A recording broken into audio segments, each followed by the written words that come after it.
Good morning.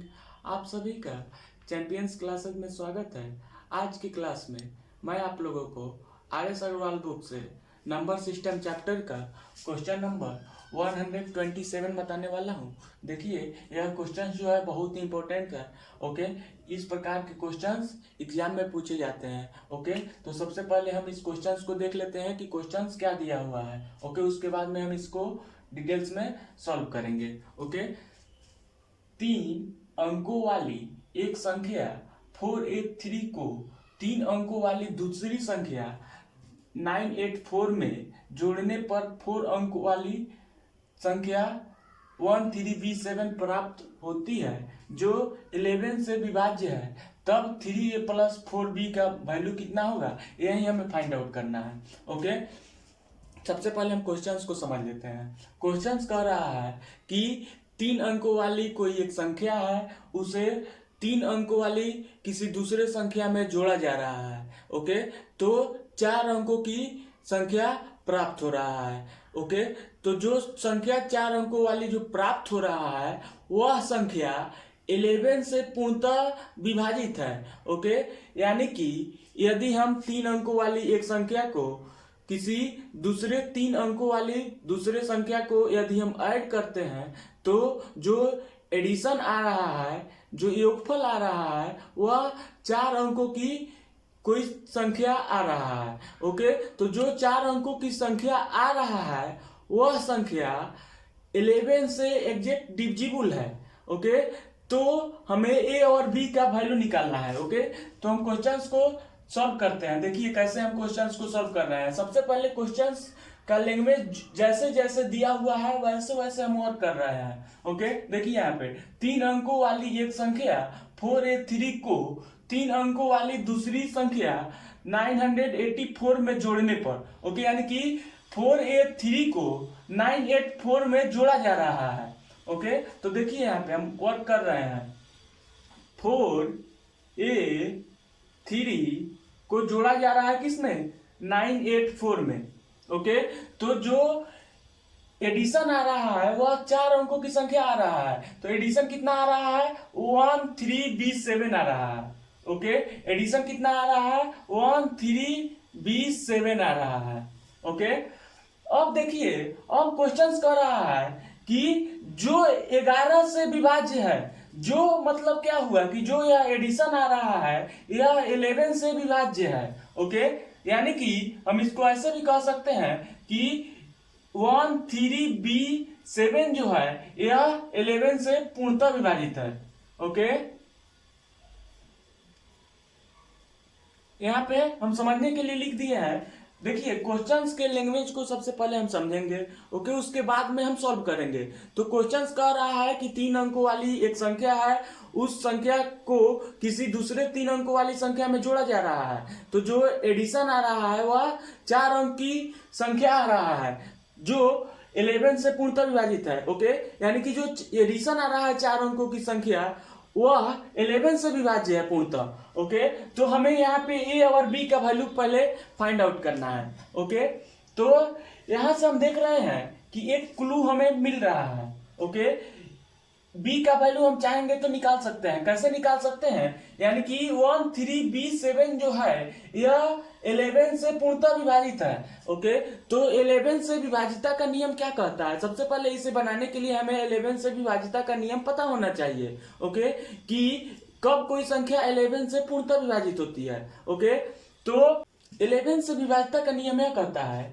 कि सम स्थानों के अंकों का योगफल और विषम स्थानों के अंकों का योगफल का अंतर 0 होना चाहिए, नहीं तो 11 से पूर्णतः विभाजित होना चाहिए। ओके, 11 से विभाजिता का नियम यह कहता है कि सम स्थानों के अंकों का योगफल और विषम स्थानों के अंकों का योगफल का अंतर यदि 0 हो या 11 से पूर्णतः विभाजित हो तो वह संख्या डेफिनेटली 11 से पूर्णतः विभाजित हो जाती है। ओके, तो इस नंबर्स में हम देख रहे हैं कि सम स्थान पे कौन कौन डिजिट है, सम स्थान पे b है और 1 है। ओके, और इस नंबर्स में विषम स्थान का डिजिट कौन कौन है, 7 है और 3 है। ओके, तो सम स्थानों के अंकों का योगफल हम निकालेंगे, फिर विषम स्थानों के अंकों का योगफल निकालेंगे और तब इस दोनों का अंतर निकाल देंगे।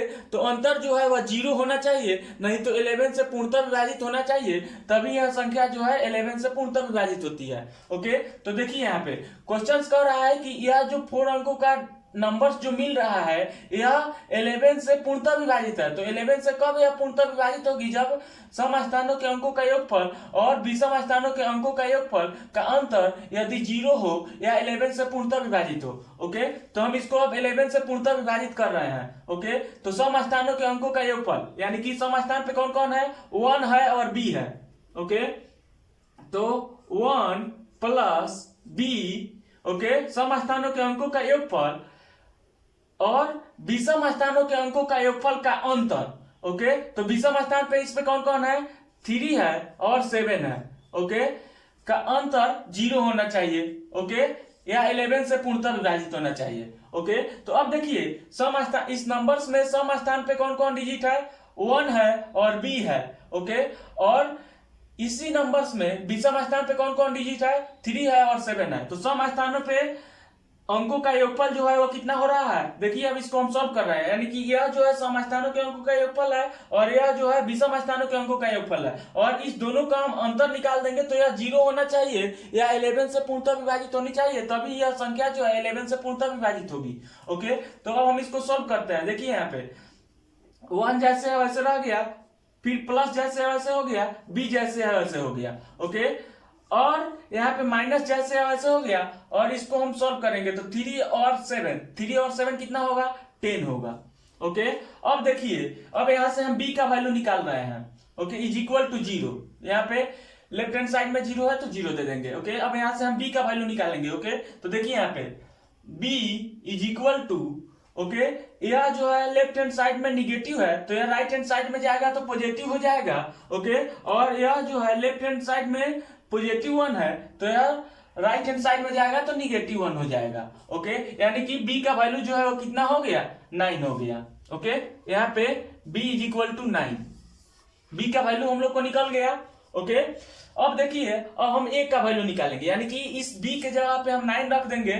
ओके, तो यह नंबर्स जो है कितना हो जाएगा, 1397 हो जाएगा। ओके, यानी कि 483 प्लस 984 को ऐड करेंगे तो कितना हो जाएगा, 1397 हो जाएगा। ओके, इस इक्वेशन को हम फिर से यहाँ पे नीचे लिख रहे हैं।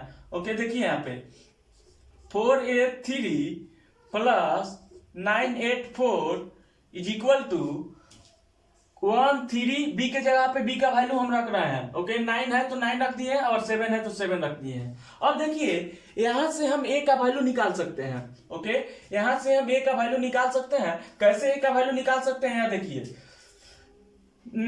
483 जैसे है वैसे हम यहाँ पे लिख रहे हैं। ओके, और इक्वल टू, यानी कि 483 इक्वल टू ए वाला जो नंबर है 1397 जैसे है वैसे लिख दिए हैं। ओके, और यह जो है 984 जो है यह लेफ्ट हैंड साइड में पॉजिटिव है तो यह राइट हैंड साइड में जाएगा तो निगेटिव हो जाएगा। ओके, तो यह जो है 987 जो है, सॉरी 84 जो है यह निगेटिव हो गया। ओके, अब देखिए अब हम इसको सब्ट्रैक्ट करेंगे। ओके, तो सब्ट्रैक्ट कर रहे हैं तो देखिए कितना हो रहा है, 4 में से, सॉरी 7 में से 4 को सब्ट्रैक्ट करेंगे तो कितना हो जाएगा, 3 हो जाएगा। ओके, 9 में से 8 को सब्ट्रैक्ट करेंगे तो 1 हो जाएगा। ओके, और यह जो है 13 में से 9 को सब्ट्रैक्ट करेंगे तो कितना हो जाएगा, 4 हो जाएगा। अब देखिए यहाँ पे हम इक्वलिटी का नियम को अप्लाई करेंगे।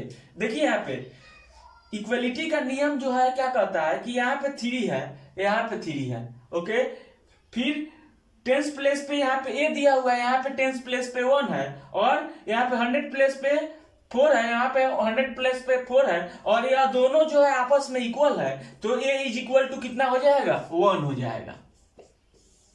ओके, यहाँ पे फिर से समझ लीजिए, यदि 4a3 इक्वल टू 413 के बराबर है, ओके, यानी कि 4a3 इज इक्वल टू 413 के बराबर है, यानी कि 1 प्लेस पे 3 इक्वल है, फिर टेंस प्लेस पे ए है और यहाँ पे टेंस प्लेस पे 1 है, ओके, और यहाँ पे 100 प्लेस पे 4 है और यहाँ पे 100 प्लेस पे 4 है। यदि यह दोनों आपस में इक्वल है तो ए इज इक्वल टू कितना हो जाएगा, 1 हो जाएगा, ओके। यहाँ से हमें ए का भी वैल्यू निकल गया और बी का भी वैल्यू निकल गया, ओके। अब देखिए अब क्वेश्चन क्या कर रहा है कि 3a प्लस 4b का वैल्यू कितना होगा, यही हमें फाइंड आउट करना है, ओके। तो now 3a plus 4b is equal to 3 जैसे है वैसे हो गया, ओके। ए का वैल्यू कितना आया है, 1 आया है, तो 3 इंटू 1 हो गया, ओके, प्लस 4 के जगह पे 4 हो गया, ओके। बी का वैल्यू 9 आया है तो 9 रख देंगे यहाँ पे, ओके। अब इसको सॉल्व करेंगे तो 3 में 1 से मल्टीप्लाई करेंगे तो 3 हो गया, फिर प्लस जैसे वैसे हो गया, 4 में 9 से मल्टीप्लाई करेंगे तो कितना हो जाएगा, 36 हो जाएगा, ओके। और इसको हम ऐड कर देंगे तो कितना हो जाएगा, 39 हो जाएगा। यही जो है हम लोग का आंसर हो जाएगा, ओके।